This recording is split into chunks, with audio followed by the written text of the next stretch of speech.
கர்த்தருடைய பரிசுத்த நாமத்திற்கு ஸ்தோத்திரம். இன்னைக்கு நம்ம சங்கீதம் 90வது அதிகாரம் 3வது வசனத்தை தியானிக்கிறோம். சங்கீதம் 90:3 ஜெபத்தோட செய்திக்குள்ளே கடந்துள்ளோம். ஆறுதலின் தெய்வமே உம்முடைய திரு சமூகம் எவ்வளவு இன்பமானது. ஆமென். எவ்வளவு இன்பமானது. உம்முடைய சந்நிதியில் தங்கியிருப்போர் உண்மையிலே பாக்கியவான்கள். உம்முடைய சந்நிதியில் தங்கியிருப்போர் உண்மையிலே பாக்கியவான்கள். தூய மனதுடனே துதிப்பார்கள், துதித்து கொண்டிருப்பார்கள். ஆமென். துதித்து கொண்டிருப்பார்கள். ஆறுதலின் தெய்வமே உம்முடைய திரு சமூகம் எவ்வளவு இன்பமானது. ஆமென். எவ்வளவு இன்பமானது. உம்மிலே பலன் கொள்ளும் மனிதர்கள் எல்லாம் உண்மையிலே பாக்கியவான்கள். உம்மிலே பலன் கொள்ளும் மனிதர்கள் எல்லாம் உண்மையிலே பாக்கியவான்கள். ஓடினாலும் களைப்படையார், நடந்தாலும் சோர்வடையார். ஆமென். நடந்தாலும் சோர்வடையார். ஆறுதலின் தெய்வமே உம்முடைய திரு சமூகம் எவ்வளவு இன்பமானது. ஆமென். எவ்வளவு இன்பமானது. கண்ணீரின் பாதையில் நடக்கும் போதெல்லாம் களிப்பான நீரூற்றை மாற்றிக்கொள்வார்கள். கண்ணீரின் பாதை நடக்கும் போதெல்லாம் களிப்பான நீரூற்றை மாற்றிக்கொள்வார்கள். வல்லமை மேலே வல்லமை கண்டு சியோனை காண்பார்கள். ஆமென். சியோனை காண்பார்கள். ஆறுதலின் தெய்வமே உம்முடைய திரு சமூகம் எவ்வளவு இன்பமானது. ஆமென். எவ்வளவு இன்பமானது. வேறிடத்தில் 1000 நாள் வாழ்வதை விட உம்மிடத்தில் ஓர் நாள் மேலானது. வேறிடத்தில் 1000 நாள் வாழ்வதை விட உம்மிடத்தில் ஓர் நாள் மேலானது. ஒவ்வொரு நாளும் உமது இல்லத்தின் வாசலில் காத்திருப்பேன். ஆமென். வாசலில் காத்திருப்பேன். இயேசுவின் நாமத்தினாலே ஜெபங்கள் பிதாவே. ஆமென். கர்த்தருடைய பரிசுத்த நாமத்திற்கு ஸ்தோத்திரம். லீலா price lord, Nagarathnam Amal praise lord, Daniel Rajesh praise lord, Balasundari praise lord. வாசிப்போமா? சங்கீதம் 90வது அதிகாரம் 3வது வசனம். நீர் மனுஷரை நிர்துளியாக்கி. அப்புறம்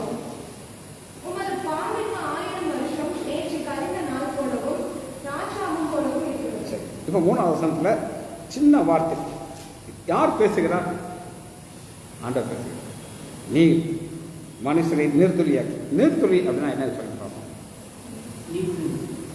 அணுக்கள், அணுக்கள், அணுக்கள், ஆட்டம், அணுக்கள், பாம்பு, ஆட்டம். இப்ப ஒவ்வொருத்தரும் ஒவ்வொரு செல்ஸ்னால உருவாக்கப்பட்டது. வெளியில பார்த்தா நம்மெல்லாம் ஒரே ஒரு காரணம். நம்மெல்லாம் யாரு? மனுஷன். ஆனா எல்லாரும் ஒரே மாதிரி இருக்கும், வேற மாதிரி இருக்குமா? டோட்டலா வேற. அது எங்க ரொம்ப அண்ணன் 3 பேர் தான் ஆச்சரியமான ஒரு உதாரணம். 3 பேரும் ஒரே மாதிரி இருக்கும், வேற மாதிரி இருக்குமா? யோசிக்கிறது எல்லாம் எல்லாமே அது சந்தேகமே கிடையாது. புரியுது உங்களுக்கு? அப்ப ஆண்டவர் எல்லாத்துக்கும் 2 கண்ணு, ஒரு வாயு, ஒரு காது, ஒரு முகம், எல்லாத்தையும் செஞ்சுட்டு. ஆனா எல்லாருக்கும் வேற வேற. நமக்கு உங்களுக்கும் ஒன்னா வேற சம்பந்தமே. புரியுதா? அதான் வேற மாதிரி. எல்லாமே முகம் ஒண்ணுதான். சரி, லவ் பேர்ட்ஸ் பார்த்துருக்கீங்களா? அது ஒரே மாதிரி இருக்கும், வேற மாதிரி இருக்குமா? லவ் பேர்ட்ஸ் ஒரே மாதிரி இருக்கும். சர்தார்ஜி நீ பார்த்து கண்டுபிடிக்க முடியுமா? வேற ஒன்னான்னு கண்டுபிடிக்க முடியாது. சைனாக்காரங்க, ஜப்பான்காரங்க நமக்கு கண்டுபிடிக்க முடியாது. ஆனா அவங்க கண்டுபிடிச்சோம். பார்த்தீங்களா எப்படி ஆண்டவர் வித்தியாசமா? ஜப்பான்காரனை பார்த்தா தெரியுமா? தெரியாது. கண்டுபிடிச்சோம். இது ஜப்பான்காரன் கண்டுபிடிச்சோம். கேரளா பொண்ணை கண்டுபிடிக்க முடியுமா? அவளுக்கு ஒரு மூஞ்சி இருக்கும், அவன் முடியும் ஒன்று இருக்கும், கொண்டை வேறு மாதிரி போட்டுருப்பாளுங்க. இது கட்டாயம். ஆனால் அவங்களும் யார்? மனுஷர் தான். அப்போ மனுஷர்களை ஆண்டவர் உண்டு பண்ணும்போது எல்லாமே வேறு வேறு வேறு மாதிரி உண்டு பண்ணிக்கிறாங்க. சரி, எதுக்காக வேறு மாதிரி உண்டு பண்ணிக்கிறாங்க? ஒரே ஒரு ஆன்சர் எது தெரியுமா? ஜட்ஜ்மெண்ட் நாள் அன்னைக்கு நம்ம அவர் போய் நிற்கும் போது வேற ஒருத்தர் வந்து விமன் டாக்டர் வந்து நான் தான் சுஜித் வைசாண்டர், அந்த ஊழியத்தினுடைய எனக்கு தான் கொடுக்கணும்னு சொல்லி கேட்க முடியுமா? முடியாது. இப்போ இந்த ஏஞ்சல் ஃபிஷ் ஒரே மாதிரி இருக்கும், எல்லாம் ஒரே மாதிரி வேற மாதிரி இருக்குமா? உங்களால் கண்டுபிடிக்குமா? ஆனால் அதெல்லாமே ஜட்ஜ்மெண்ட் கிடையாது. பன்னிலாம் ஒரே மாதிரி இருக்கும், வேற மாதிரி இருக்குமா? ஒன்று போல இருக்கும். எல்லாம் அதுக்கு வந்து ஆண்டவர் ஒரே மூச்சு கிடையாது. அது ஜட்ஜ்மெண்ட் கிடையாது, ஒன்றும் கிடையாது. ஏன்னா அதுக்கு ஆத்மா கிடையாது. நமக்கு ஆண்டவர் கொடுத்துருக்காரு, ஆத்மா கொடுத்துருக்காரு. அப்போ திரும்புங்கள்ங்கிறது எங்கே சொல்ல ரிட்டர்ன், எங்கே திரும்ப வேண்டும் கேள்விக்கு பதில் பார்ப்போமா? ஆதியாகமம் 3வது அதிகாரம் 19. ஆதியாகமம் 3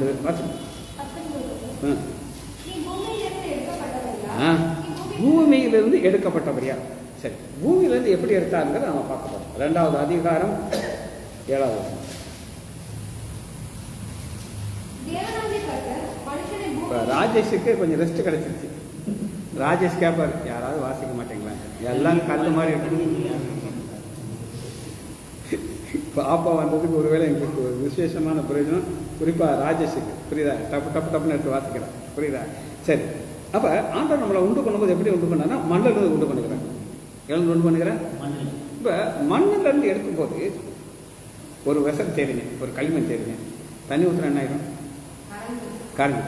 ஆனால் அதுலேயே ஒரு ஸ்பெஷலான ஒரு களிமண் இருக்குது. அது என்ன தெரியுமா? சைனா களிமண். அதில் எடுத்து அதை ஒரு பர்டிகுலர் ஹீட்டில் வச்சு பண்ணியாச்சுன்னா அது என்ன செய்ய முடியாது? தீங்கான. சரிங்களா? எல்லாத்துக்கும் ஒரு கேரக்டர். ஆனால் ஆண்டவர் என்ன செய்தாருன்னா, தேவநாய கர்த்தர் மனுஷனை பூமி மண்ணினாலே, இந்த மண்ணுங்கிறது தவறான டிரான்ஸ்லேஷன். சரியான டிரான்ஸ்லேஷன் தெரியுமா? டஸ்ட், தூசி. ரெண்டுக்கு என்னவா வித்தியாசம்?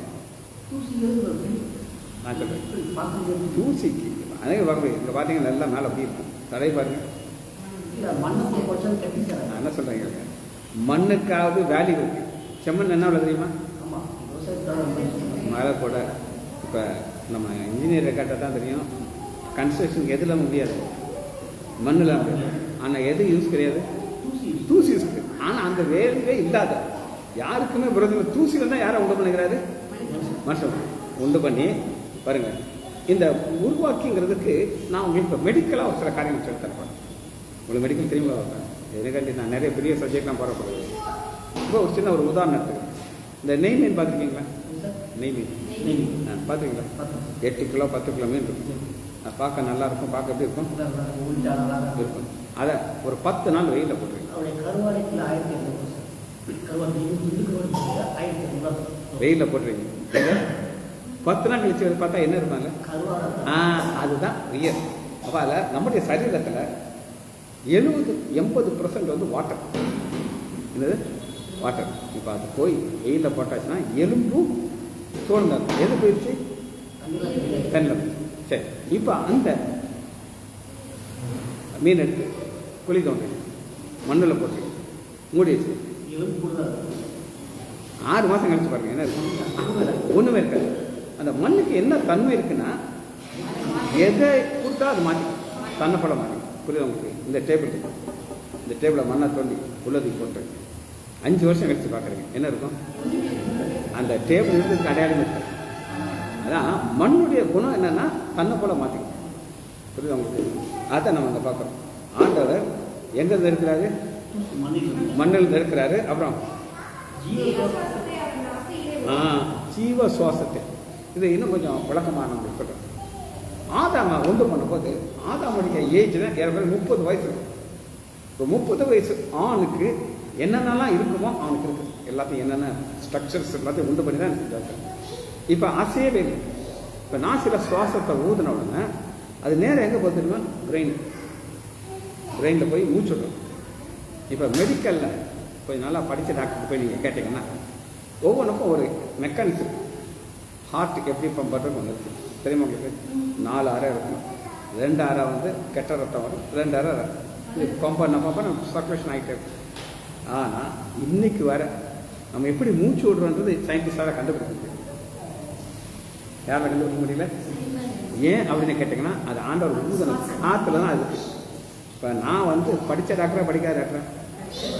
நல்லா படித்தேன். அப்போ நாங்கள் எப்படி அதை சொல்லிக் கொடுக்குறாங்கன்னா பல தீரி இருக்குது. தீரி என்னது? இப்படி இருக்கலாம், அப்படி இருக்கலாம். அதுக்கு ஒன்று என்ன சொல்கிறாங்க அப்படின்னு கேட்டாங்கன்னா, உடம்புல ஆக்சிஜன் குறையும் போது கார்பன் டை ஆக்சைடு கூடும்போது அது என்ன செய்யுமா, ஒரு பிரெயினில் ஒரு சென்டர் இருக்கு, அதை ஸ்டிமுலேட் பண்ணும்போது அது நம்மளை என்ன செய்யணும், மூச்சு விடணும். இப்போ நம்ம தூங்கும்போது எப்படி மூச்சு விடணும் தெரியாது. மூச்சு விடுறோம் இல்லையா? அது ஒரு சில இந்த பொரோட்டா விடுறவங்க கட்டத்தில் படுத்தா ஏண்டா நம்ம இருக்கணும்.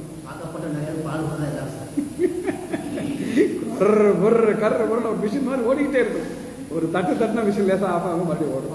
புரியுதா? அதான் பிரீதிங். இது மூச்சு நின்றுச்சுன்னா முடிஞ்சிச்சு. அப்போ பாருங்க, ஆண்டவன் மண்ணில் திரும்புங்கன்னு சொல்றதுக்கு முன்னாடி எதை ஓட விடுறாரு? பிரீதிங். இந்த பிரீதிங்கை தான் நாசில் ஊதினார் மனுஷன். சரி, இப்போ இதை அப்படியே கையில் வச்சுக்கிட்டு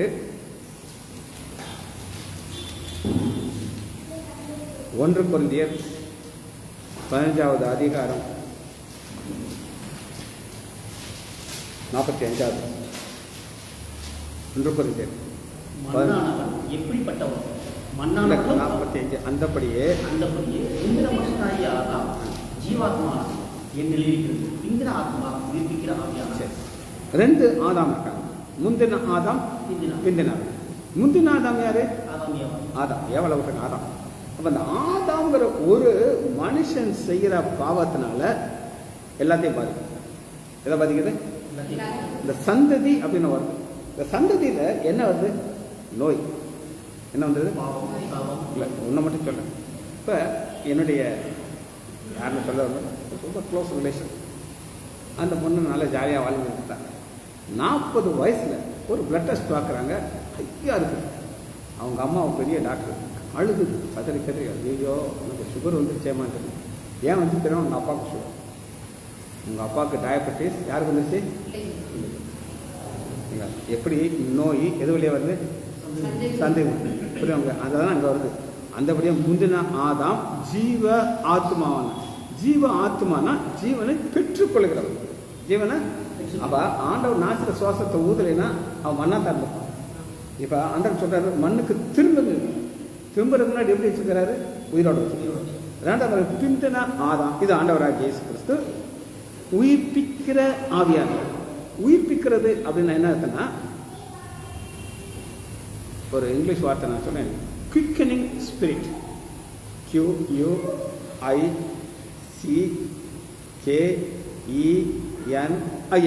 குவிக்கனிங் ஸ்பிரிட். அவ 2க்கு வித்தியாசம் என்னன்னா, ஆதாம் சுவாசத்தை என்ன செய்யறான்? பெற்றுக்கொள்கிறான். ஊதுறாரு, பெற்றுக்கொள்கிறான். ஆனா ஆண்டவராக இயேசு கிறிஸ்து என்ன செய்யறாரு? நமக்கு கொடுக்குறாரு, ஜீவனை கொடுக்குறாரு. சரி, இந்த கான்செப்ட் நீங்க புரிஞ்சுக்கணும். ரைட். இப்ப இந்த 22வது வசனம் வாசிக்கும். 2வது அதிகாரம், சரி, 1வது அதிகாரம் 8வது ஆதியாகமம் 2 இல்லை 2:8 உண்டாக்கி. சரி, இப்ப நாசில ஊதியாச்சு, அவனுக்கு ஒரு பிளேஸ் கொடுத்தாச்சு. அடுத்த வாசம் நல்ல சகல வித விருட்சங்களும் எப்படிதான் இருக்கும்? பார்வைக்கு அழகா இருக்கும், புசிப்புக்கு நல்லா இருக்கும். இப்ப நான் சிலதான் சொல்லக்கூடாதுன்னு எனக்கு திரும்ப சொல்றேன். எல்லா பெண்களும் அழகா இருப்பாங்க. ஆமா இல்லைங்க, ஒரு பொம்பளை பிள்ளைய நம்ம பார்ப்போம். ஆமா, நானும் பார்த்துக்கேன். இல்லை நான் சொல்ல 2வது பார்க்கும் போல இருக்கும். கண்ணு மறுபடியும் போகும். என்ன சொல்லேன்னா, 2வது அவளுக்கே தெரியும், என் தம்பிகிட்ட ஒருத்தர் ஆக்கிரமணம் தான், அந்த முடியல பம்பா மாதிரி வச்சுருப்பான். அவள் என் தம்பிகிட்ட சொல்கிறாளாம், சார் நான் மொப்பட்டில் போகும்போது என்னை பார்க்காத ஆம்பளையே கிடையாது சொல்கிறான். என்னை பார்க்காத, ஆமாம் அப்போ அது சொன்னேன்ல எல்லாருமே அழகு. ஆனால் சொல்லிட்டா வேணா என் தம்பிட்டு போய்க்காரு. ஆனால் இங்கே எல்லாமே அழகாக இருக்கு. என்ன இருக்கு எல்லாமே. ஆனால் சாத்தான் எப்படி அதை ஏமாத்துறான் அப்படின்னு கேட்டிங்கன்னா 6வது வசனம் சரி 3:6 அப்பொழுது தெரியாமல் அந்த விருட்சம் புசிப்புக்கு நல்லதும் பார்வைக்கு என்பதும். தெரிவிக்கிறதுக்கு. அப்ப இவ எதை பார்க்கக்கூடாதோ அதை பார்க்குறான். அதான் நன்மை தீமைங்கிற பழத்தை அவ பார்க்கும்போது இவருக்கு வந்து எல்லாமே எல்லா பழத்துக்கும் இந்த குவாலிட்டி இருக்குது. நான் சொல்ல நல்லா கவனிக்கலாம். எல்லா பழத்துக்கும் என்ன குவாலிட்டி இருக்குது? சுவை இல்லைங்க, அழகு. சுவை அழகு இருக்கு, எல்லாத்துக்கும் அழகு இருக்கா இல்லையா? ஆனா சாத்தான் எதை பார்க்க சொல்றான் அப்படின்னு கேட்டீங்கன்னா, எதை பார்க்கக்கூடாதோ அதை பார்த்து அது புசிப்புக்கு நல்லது, பார்வைக்கு இன்பமும். பார்வைக்கு இன்பம்ங்கிறது தான் நான் இப்போ சொல்ல விரும்புகிறேன். புரியுதா? எல்லாமே இப்போ ஒரு ஆப்பிள் இருக்கு, பார்க்க நல்லா இருக்கு, ஆனால் சாப்பிட்டா தான் தெரியும் அது எவ்வளோ புளிக்குதா புளிக்கலையா இனிக்குதா எப்போ தெரியும்? சாப்பிட்டா. ஆனால் இவ சாப்பிடாமலே சொல்லிட்டான். எதனால் சொல்லுங்க பார்ப்போம். ஏன்னா ஆண்டவர் என்ன சொல்லிட்டாரு கூட. இப்போ ஒரு உதாரணத்துக்கு ஒரு வீடு 10 அறைகள், ஒரு அறை மட்டும் கூட்டிட்டு அங்கே மட்டும் நீ போகாத, வீடு எங்கனாலும் போனால் உனக்கு என்ன தோணும்? பார்க்கக்கூடாததுக்குள்ள தான் போகணும். என்னடா அதுக்குள்ளே என்ன டைம் இருக்குது? ஒரே ஒரு கதை சொல்லு. உன்னை மாதிரி ஒரு அக்கா எப்பவுமே ஏவால வஞ்சிக்கிட்டே இருப்பாங்க. அந்த பொம்பளை மட்டும் யாரு மட்டும் அந்த பழத்தை புசிக்காமல் இருந்தால் நமக்கு பிரசவ வேதனை வந்திருக்காது, எந்த பிரச்சனையும் வந்திருக்காது, நம்ம ராணி மாதிரி இருந்திருக்கோம். அப்படி எப்பவுமே பாஸ்டர் வந்துலாம் திட்டுவாங்க. பாஸ்டர் பார்த்தாங்க இந்த பொம்பளைக்கு ஒரு நாள் பாடம் படிக்கணுன்ட்டு அவங்க வீட்டு பக்கத்தில் ஒரு கல்யாணம். இப்போ கல்யாணத்துக்கு பாஸ்டர் வெளியூர் போகிறாரு. அதனால் இவ்வளோ பெரிய பாக்ஸ், அந்த பாக்ஸில் பேப்பர்லாம் ஒட்டி கொடுத்தாரான். ஏமா கபரு இதை வந்து அந்த அக்காவுக்கு இதை கொடுத்துரு, நான் ஊரில் இருக்க மாட்டேன். இவன் பார்க்குறான், அங்கே சின்ன சின்ன ஓட்டை என்ன இருக்குது, தூக்கி பார்த்தா ரொம்ப லைட்டாக இருக்குது. இவ்வளோ பெரிய தப்பா இவன் மண்டையை உடைக்கிறான். இதுக்குள்ள என்ன இருக்கும்? குக்கர் இருக்குமோ? குக்கர் தான் வெயிட்டாக இருக்கும். டைமண்டாக இருக்குமோ மோதிரம்? பாஸ்ட் டைமண்டாக என்னென்ன தெரியுது? அது இவ்வளோ பெரிய இதாக இருக்கும், இவ்வளோ பெரிய இதாக இருக்கும். யோசிச்சு ஒன்றை பிரித்து பார்க்குறோன்ட்டு திறந்தான். உள்ள என்ன தெரியுமா? பட்டப்பூ, வண்ணாத்து பூச்சி எல்லாம் பறந்து போச்சு. பாஸ்டர் வந்து சொன்னாராம், பாஸ்டர் நீ மன்னிச்சுக்கோங்க, என்னத்துக்கு இப்போ நீ யாரை வைய மாட்டேன்? ஏவாளை வைய மாட்டேன். ஏன்னா நீ இப்போ என்ன ஆகிட்ட? ஏவாளை புசிக்கக்கூடாது, இதை திறக்கக்கூடாதுன்னு தெரியும். ஆனால் நீ என்ன செய்த? நீ என்ன செய்யாத, பேசாது. சரி, கதை நிறையா போச்சு. இப்போ ஆண்டவராக இயேசு கிறிஸ்து இந்த பூமிக்கு வந்தது. சரி, இதை ஒரு வார்த்தை வசனத்தை வாசிக்கணும். ஆதியாகமம் 3வது அதிகாரம் 22வது வசனம். ஆண்டவர் சொல்றார், நீ பூமிக்கு திரும்ப முன். அதைத்தான் நம்ம பார்த்துட்டு இருக்கோம். திரும்புறதுக்கு முன்னாடி ஆதாம் ஏவாள் நிலைமை எப்படி தான் கேட்டி நான் வாசிக்கணும். இதோ இதோன்னு என்ன அர்த்தம்? இப்போ ஒன்று நடந்துருச்சு, இதுவரை நடக்குது. இதோ நம்மை ஒருவல் தான் யாரு? பிதாவாகிய தேவன், குமாரனாகிய இயேசு கிறிஸ்து, பரிசுத்தர். இது எதில் கொடுத்தது? திருத்துவத்தில் கொடுத்தது. திருத்தம் ஒருவன் ஆயினான். இப்போ நான் ஒரு மேட்டர் சொல்றேன். ஏன் அதை புசிக்கக்கூடாது அப்படின்னு ஆண்டவர் சொல்லுகிறார் அப்படின்னு கேட்டீங்கன்னா, இப்போ இந்த பையன் இருக்காங்க, எனக்கு என்ன தெரியும்? நம்ம அப்படித்தான். எப்படிதான்? இப்போ என் பேரன் இந்த மாதிரி தான் இருந்தான். அவன் என்கிட்ட 11 நம்பர் தெரியுமா? இப்போ தேட்டர் பார்த்தேன். 11 நம்பரில் நைட் தெரியுமா? அதை கையில் வச்சு என்ன வெட்டி கொடுக்கும். அப்படித்தானே? அவன் கேட்டால் கொடுப்பியா? நான் கேட்டேன், நான் கேட்டால் கொடுப்பா. ஏன்னா அவனுக்கு தெரியும் நான் எப்படி அதை ஹேண்டில் பண்ண தெரியும். இவன் பிறக்கிற போனதே நான் 11 ஸ்லைட் அதுக்கு நான் மேட்டர் சொல்லுவேன். அதான் அதுக்கு ஆன்சர் கொடுத்துருவேன். இப்போ ஆண்டவர் வந்து என்னது பார்க்கறான்னா, நீ சார்ந்து கொள்ள. என்னது? ஆமாம். இவன் இந்த பொடி பைய அம்மா வளர்க்கணும். ஆனால் யார் வளர்த்துட்டு இருக்கா? பாட்டி. பாட்டி வளர்த்த அந்த பிள்ளை என்ன ஆயிரும்? வெரி குட், பாசிட்டிவாக சொல்லியிருக்காங்க. கேட்டுக்கணும். ஊழியத்துக்குள்ள வர்றதுக்கு இதான் ஒரே வழி. கூடவே இருந்தாலும் அந்த ஆவி வந்துடும். ரைட். இப்போ எப்போ எதை கொடுக்கணும் ஆண்டவர் கொடுத்துருக்கு. எப்போ தெரியும்? ஏன்னா அது மெச்சூரிட்டி. ஆனால் இவங்களுக்கு கிடையாது. சாப்பிட்டு கொள்ளணும் ஆண்டவர் இதை கொடுக்கும். எல்லாத்துக்கும் நினைச்சி என்கிட்ட எங்கள் அப்பா அடிக்கடி ஒன்று சொல்லுவார், அப்பாட்ட கேட்டு செய், அப்பா தான் அவனை கரெக்டாக கைட் பண்ணுவேன் அப்படின்னு சொல்லுவார். சரி, இவர் ஒரு கேள்வி கேட்டார். என்ன கேட்டார்? சரி, அதுக்கு ஒரு சின்ன கதை சொல்லுவோம். சரியா? இப்போ நீங்கள்லாம் நல்லவங்களா கெட்டவங்களா? நல்லவங்களா இல்லை. வெளியில் போய் வந்து அது கேட்டுப்பாரு. ஆமாம். இப்போ உங்களுக்கு ஒரு ஒரு ஒரு வீட்டுக்குள்ள அனுப்பி, அந்த வீட்டில் யாரும் உங்களை பார்க்க மாட்டாங்க. என்ன செய்ய மாட்டாங்க? அங்கே எல்லா வகையான பாவமும் செய்யலாம். சாரம் இருக்குது, என்னென்னமோ குளத்தில். ஆனால் 100% செய்யாது. நீங்கள் என்ன செய்வீங்க? செய்வோம். ஏன்னா உறுதி யாரும் பார்க்க மாட்டாங்களே.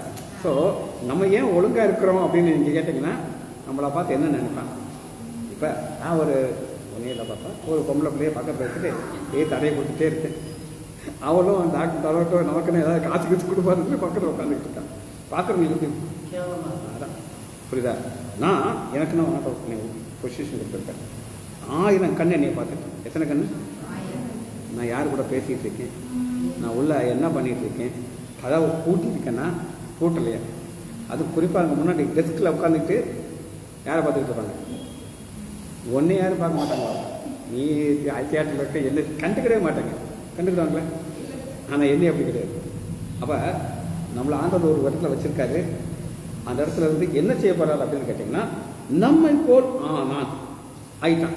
இப்போ அடுத்து என்ன செய்யக்கூடாது அப்படின்னு கேட்டாங்கன்னா, இப்பொழுதும் அவன் தன் கையை நீட்டி ஜீவ விருட்சத்தின் கனியை புசித்து பறித்து புசித்து வாசிங்க என்றென்றைக்கும். அதுதான் ஆண்டவர் ஆதாமை உருவாக்கும் போது என்ன அவருடைய பிளான் அப்படின்னா, அவன் என்றென்றைக்கு இருக்கணும், அவன் நித்தியத்துக்கு இருக்கணும். ஏன்னா அவர் நித்தியத்தில் இருக்காரு. அப்படிதான் அவர் பிளான் பண்ணாரு. ஆனா இதை பசிச்சு புசிச்சதால என்ன ஆயிட்டான்? பாவி. இப்ப பாவி சாகணுமா உயிரோடு இருக்கணுமா? சாகணும். அப்பதானே அவனுக்கு வந்து நம்ம வாழ்க்கை முடியணும். இல்லை இல்லைன்னா அந்த பாவங்கிறதோட. ஸோ ஆண்டவர் அதனால என்ன செய்தார் அப்படின்னு நீங்க கேட்டீங்கன்னா, வெளிப்படுத்து 2வது அதிகாரம் 7வது வசனத்தில் அதே கனியை கொண்டு வச்சுருப்பாங்க. வெளிப்படுத்துகிறது கேட்க கடவன். ஏன்னா ஜெயன் கொள்கிறன்னா எவமா சண்டை ஓட்டணும். கனியை வச்சுருக்காரு. அந்த கனி ஒரு பொம்பளை பிள்ளையாக இருக்கலாம், இல்லை உங்களுக்கு வந்து ஒரு ஹீரோ மாதிரி ஒரு ஹீரோவாக இருக்கலாம். அந்த அந்த கனியை நீங்கள் என்ன செய்யக்கூடாது? புசிக்கக்கூடாது. ஆனால் அந்த கனி முன்னாடி தான் இருக்கும். எங்கே இருக்கும்? கனி உன்னை கூப்பிடும், வா வா வா வான்னு கூப்பிடும். ஆனால் நீங்கள் என்ன செய்யக்கூடாது?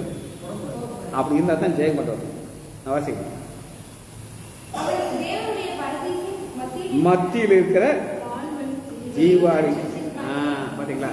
இதை புசிக்கக்கூடாதுன்னு சொன்னார். ஆனால் இப்போ புசிக்கலாங்க. ஏன் புசிக்கலாம் அப்படின்னு கேட்டால், நம்ம ஒரு ஓட்டத்தை ஓடி முடிச்சாச்சு. சாத்தான் என்ன செய்வானா, எவனை விழுங்கலாமோ என்று வகை தேடி சுற்றி திரிகிறான். அந்த இடத்துல இருந்து நம்மளை ஆதரவு செய்றாரு. ஜெயத்தை கொடுத்து, அந்த ஜெயம் எப்படி கிடைச்சது அப்படின்னு நீங்கள் கேட்டிங்கன்னா, சிலுவையில் கிடைச்சது தான் அந்த ஜெயம். சரி, இப்போ ஒரு வசனத்தை வாசிப்போம். ஆண்டவர் என்ன செய்கிறார் அப்படின்னு கேட்குறாருன்னா, எல்லாருக்கும் ஆண்டவர் தான் போஷிக்கிறார், சாப்பாடு கொடுக்குறார். திரும்புங்கள்ங்கிறார். எதுக்குள்ள? மண்ணுக்குள்ள. யாரை திரும்ப சொல்கிறார் அப்படின்னு நம்ம பார்க்கலாம். சங்கீதம் 104வது அதிகாரம் 27வது.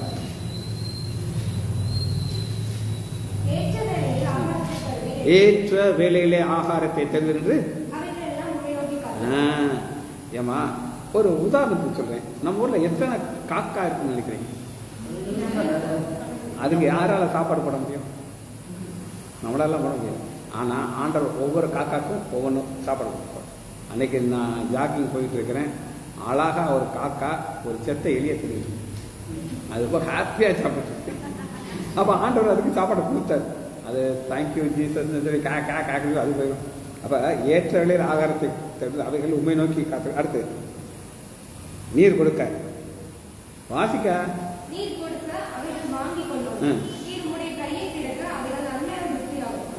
அந்த காக்காக்கு எதுதான் நன்மை? எலிதான். நீ அடிச்சா அப்படியா? அப்போ நமக்கு மரியாதை அன்னைக்கு எங்கள் வீட்டுக்கு வந்தா ஒரு சமையல் பண்ணி கொடுத்தான். அது நிறையா போராட்டம் இருந்துச்சு. என்ன இருந்துச்சு? ஆனால் அவ்வளோ ஸ்மூத்தாக ஆண்டவர் வழிநடத்தினார். வந்தவொடனே அப்பவெல்லாம் வச்சா வெஜிடபிள்ஸ் எல்லாம் என் பிளான் பண்ணி செஞ்சா அப்படியே எல்லாரும் சந்தோஷமாக இருந்துட்டாங்க. அப்போ ஆண்டவர் ஒவ்வொருத்தருக்கும் ஆகாரத்துக்கு கொடுக்க ஒருத்தர் வச்சுருக்காரு. இப்போ என் வீட்டுக்காரமாக அவளால் சமையல் பண்ண மாட்டான். ஆனால் சமையல் பண்ண யார் இருக்கா? சமையல் இருக்காங்க. அடுத்த வாசிங்க 29. திகைக்கும். சரி 30 வாசம். இருப்பாரு. நீருடைய ஆவியை அனுப்பும்போது ஒரு ஆவியை அனுப்புறாரு. அதன் மூலமாக நம்ம ஜெனிப்பிக்கப்படும். அது எல்லாருமே இப்போ நீங்க பார்க்குற இந்த மரங்கள் மிருகங்கள், நீயே நான் உலக மக்கள் எல்லாருமே ஜீவாத்மா தான். ஆனால் இங்கே நம்ம பார்க்கறது நமக்கு ஒரு புதிய ஆவி அனுப்புகிறாரு. அவைகளுடைய சிருஷ்டிக்கப்படும் பொழுது இது பூமியின் ரூபத்தை புதிதாக்குது. பூமியின் ரூபத்தை புதிதாக்குது. எதை மாத்துறாரு? அந்த பூமியின் ரூபத்தை என்ன மாத்துறாருன்னு சொல்லி 2 பேதுரு 3வது அதிகாரம் 10வது வசனம் 13. அந்த புதிய வானம் இருக்கிற பூமியை அழிக்கிறாரு. புதிய வானம் புதிய பூமியை கொண்டு பண்ணுகிறார். சரி, அதை பார்த்து எழுதிக்கோங்க. இப்போ அடுத்த வருஷம் 146வது சங்கீதம் 146 புதிய வனம் புதிய பூமி உங்களுக்கு சொல்லிட்டு நீங்கள் பார்த்துக்கோங்க. 146வது அதிகாரம் 3வது.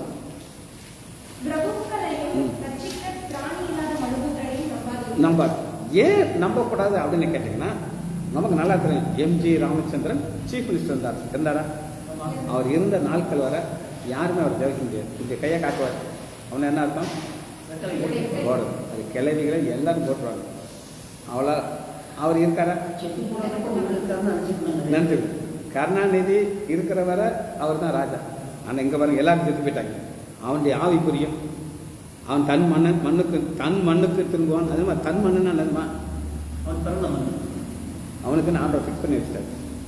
நீ கோடி இல்லை எவ்வளோ நாள் ஜம்பாதி பாதி உலகத்தை வாங்கிடு. ஆனால் கடைசியில் போகிறது ஆறுது. புரியுதா? இப்போ எம்ஜிஆருக்கு ஒரு இடத்த கொடுத்தாங்க. அது எந்த இடம்? மெரினா பீச். உள்ள லைட் இருக்கா? எப்படி தூங்குவார்? Fan, AC. உயிரோடு இருக்கும்போது போயாச்சா மண்ணுக்குள்ள எதுவுமே கிடையாது. அதனால அது தன் மண். அது அவன் எது. அடுத்து அண்ணாலே அவன் யோசனைகள் அழிந்து போகும். யாக்கோபின் தேவனை தன் துணையாக கொண்டிருந்து தன் தேவனாய கர்த்தரில் நம்பிக்கை வைக்கிறவன் பாக்கியவான். அவர் வானத்தையும் பூமியும் இந்த வானத்தின் பூமியும் புதிய சிருஷ்டி கொடுக்கிறார். சரி, யோபு என்ன சொல்றாரு பார்ப்போம். யோபு 12வது அதிகாரம் 10வது. சகல பிராணிகளின் ஜீவனும் மாமிசமான சகல மனுஷனின் ஆவியும் அவர் கையில் இருக்கிறது. அவர் கையில் வச்சிருக்காரு. எனக்கு அதெல்லாம் பார்க்கும்போது ஆச்சரியமா 13:10. அவர் சகல பிராணிகளின் ஜீவனும் மாம்சமான சகல மனுஷன் ஆவியும் அவர் கையில் இருக்கிறது. இது ஏன் ஆச்சரியமா இருக்கும் அப்படின்னு கேட்டீங்கன்னா, ஆண்டவர் ஒவ்வொருத்தரும் ஒரு ஆயுசை வச்சிருக்காரு. எசேக்கியேல் ராஜா அப்படின்னு ஒரு ராஜா கேள்விப்பட்டிருக்கீங்களா? நீட்டு கொடுத்தாரா? இப்போ ரீசெண்டாக யாருக்காவது நீட்டு கொடுத்துருக்காரா?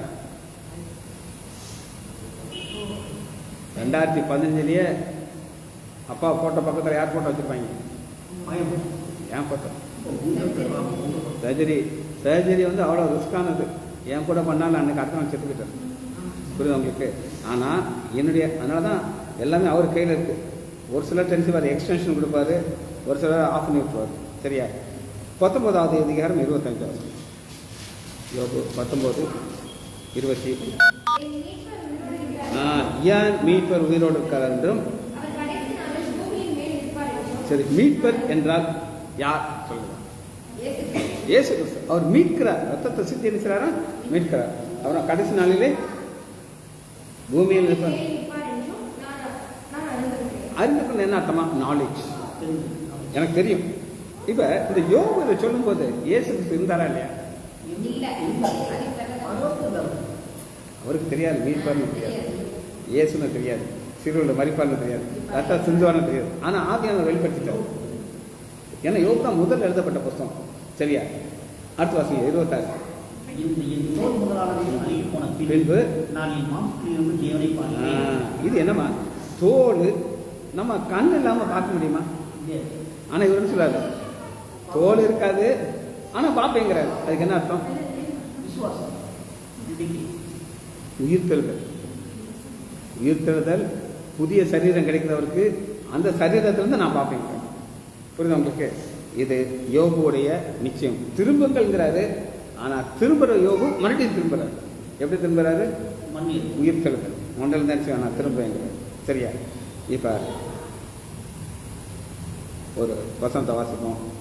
யோவான் 19வது அதிகாரம் 33. அவரை இயேசுவிற்கு வந்து அவர் மரித்ததைக் கண்டு அவருடைய காலங்கள் முறிக்கவில்லை. முறிக்கவில்லை. ஏன் முறிக்கலை அப்படின்னு நீங்கள் கேட்டிங்கன்னா, அதுக்கு முன்னாடி அவர் ஜீவன் விட்டார். அவர் ஜீவனை விட்டார். அவருக்கு ஒரு ஸ்பெஷல் பவர். என்ன பவர்னு கேட்டிங்கன்னா, யோவான் 10வது அதிகாரம் 18 10-17. நான் என் ஜீவனை மறுபடியும் அடைந்து அவர் ஜீவனை அடைந்து கொள்கிறார். மறுபடியும் என்ன அர்த்தம்? தன் ஜீவனை கொடுக்குறாரு, எடுத்துக் கொள்கிறார். அடுத்து அதைத்தான் ஆண்டவர் சொல்றாரு, முடிந்ததுன்னு சொல்லிட்டு தன் தலையை சாய்ச்சி ஆவியை கொடுக்குறாரு. தலையை சாய்க்கிறாரு. அப்போ அவருக்கு தெரியும் இது ஸ்டெப்பு சொல்லணும். இப்போ நீ டெத்து பார்த்துருக்க பேஷண்ட்டு ஒரு 4 நாளைக்கு முன்னாடி ஒன்று காலியாக வேண்டியது. புரியுமாம்மா? புரியுதா உங்களுக்கு? போக வேண்டியது ஏதோ ஆண்டவர் கிருபைனால திரும்ப உயிரை கொடுத்தாரு. உயிரை கொடுத்தாரு கிருபைனால. புரியுதா உங்களுக்கு? நமக்கு தெரியாது எப்படி உயிர் போகுதுன்னு. யாருக்கு தெரியாது? தெரியாது. ஆனால் ஆண்டவருக்கு தெரியும். நான் இப்படி தலையை சாய்ப்பேன், முடிந்ததுன்னு சொல்லி ஜீவனை கொடுத்துருவேன். ஏன்னா அவருக்கு கொடுக்க அதிகாரம் இருக்கு. திரும்ப இதைத்தான் நம்ம பார்க்குறோம். இந்த நமக்கு ஒரு வசந்த வாசி நம்ம மாசத்தை முடிக்க போயிடும். யோவான் இப்போ திரும்புங்கள்ங்கிற வார்த்தை தான் பார்த்தோம். யோவான் 5வது அதிகாரம் 28. 5:28. வேண்டாம். பார்த்தீங்களா? ஏமா கல்லறைக்குள்ள இருக்கும்போது எப்படிமா காது கேட்கும்? அந்த சரீரம் உயிர்ப்பிக்கப்படும், சத்தம் வரும். அடுத்த வாசிக்கலாம். அப்பொழுது இந்த ஜீவன் நித்திய ஜீவன் அடையும்படிக்கு எழுந்திருக்கலாகும். இதைத்தான் நம்ம பார்க்குறோம். இந்த வசந்த வாசி நம்ம முடிக்க போகிறோம். நீர் மனுஷரை நீர்த்துளியாக்கி. நீர்த்துளின்னு என்ன அர்த்தம்? ஆக்ஷன். என்னது? ஆட்டம். இப்போ ஒரே ஒரு வார்த்தை நம்ம சொல்லி முடிக்க போகிறோம். இப்போ எல்லாருக்கும் ஆண்டவர் வந்து ஒரு நம்பர் போட்டு வச்சுப்பார். என்ன போட்டு வச்சுப்பாரு? அந்த நம்பர் சொன்ன உடனே அந்ததெல்லாம் ஒன்றா சேர்ந்து. இப்போ ரஸ்னா பொடி தெரியுமா? அது எப்படி இருக்கும்? பவுடர். தண்ணியில் போட்டால் ஆரஞ்சு என்னென்னமோ டேஸ்ட் வரும். குடித்தா டேஸ்ட் வரும். இப்போ திரும்ப அந்த பவுடர் கிடைக்க என்ன செய்யணும்? கரெக்டாக அது பாயில் பண்ணிகிட்டே இருக்கும். பாயில் பண்ண தண்ணியெல்லாம் போயிடும். நீங்கள் போட்ட பவுடரும் இல்லை. கரெக்டாக அதுபோல் தான் நம்முடைய சரீரம். இப்போ நம்ம இப்படி இருக்கிறோம். ஒரு நம்ம டெத்தாகும். பொட்டியில் வச்சு பத்திரமா அங்கே வச்சுருவாங்க. மண் அறையை மட்டும் பார்த்துட்டு நம்ம அந்த செய்தியை முடிக்கிறோம். மண்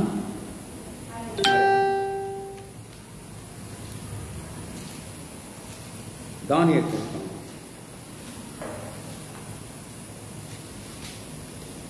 13வது அதிகாரம் 2வது அதோட முடியும்.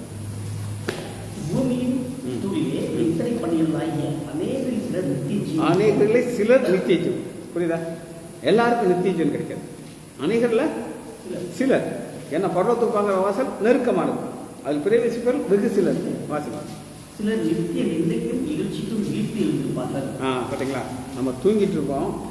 ஆண்டவர் சத்தத்தை கேட்டோன்னு நம்ம நினைச்சோம் எழுந்திருக்க போகிறோம். எதுக்காண்டி? இங்கே நம்ம வாழ்கிற வாழ்க்கை வச்சு தான். ஆனால் ஆண்டவர் தானியேல்ட்ட ஒன்று சொல்கிறார். 13ஆம் வசனம். நீயோ ஒரு மட்டும் போய் இப்போ நம்ம என்ன செய்ய போகிறோம்? இப்போ எனக்கெல்லாமா இப்போ கொஞ்சம் ஹெல்த்தியாக இருக்கு.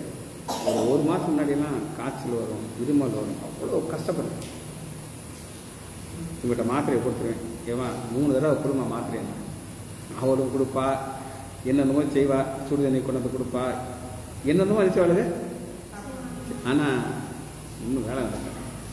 நான் நினைப்பேன் நீ ரெஸ்ட் எடுக்கலாம்னு நினச்சேன், அதுக்குள்ளே வருவா, அங்கே கேஸ் எடுத்தான்னு சொல்லுவாள். போய்த்தான் ஆகணும். நம்ம பெட்டுக்குள்ளே வச்சாச்சுன்னா கூட்ட முடியுமா ரோஸ்? அதான் ரெஸ்ட், ஃபுல் ரெஸ்ட். அதாங்க பார்க்கணும். நீ இலைப்பாரி கொண்டிருந்து நாட்களின் முடிவிலே சுதந்திர வீரத்துக்கு சுதந்திர வீரம்னா இந்த பூமியில் நீ என்னென்ன நன்மை செய்கிறியோ அதுக்கு தக்க பலனை எடுக்கும். ஜெபிக்க முடியுமா? மகா இறக்கமும் கிருபையுமுள்ள பிதாவே, நம்ம துதிக்கிறோம். நீ நல்லவரையா, இரக்கமுள்ளவரையா ஆசீர்வதிக்கிறீர்கள். இந்த நன்மைகளுக்காக நன்றி. பிள்ளைகள் ஒவ்வொருவரையும் என் ஆண்டவராகிய இயேசு நாமத்தினாலே ஆசீர்வதிக்கிறேன். இயேசுவின் நாமத்தால் ஜெபங்களுக்காகவே ஆமென், ஆமென், ஆமென்.